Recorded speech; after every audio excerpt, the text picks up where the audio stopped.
Hey everybody, it's I Want to Be Retro.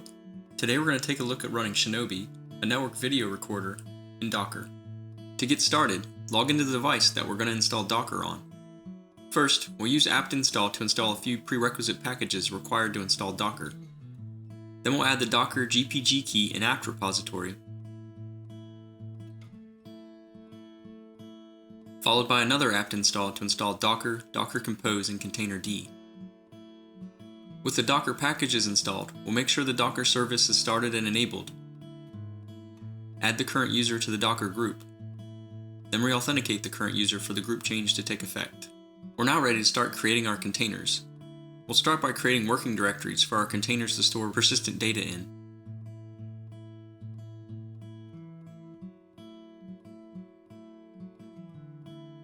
Then we'll use the docker run command to create the Shinobi container.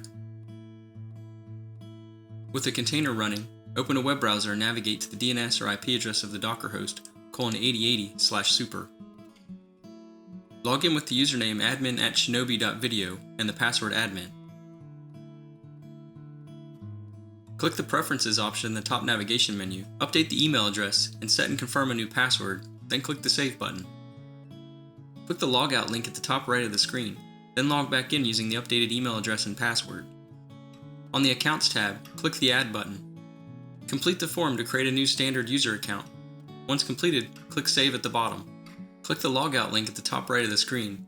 Then in the browser, navigate to the DNS or IP address of the Docker host, :8080.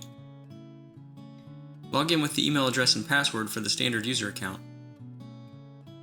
Welcome to Shinobi, running containerized in Docker.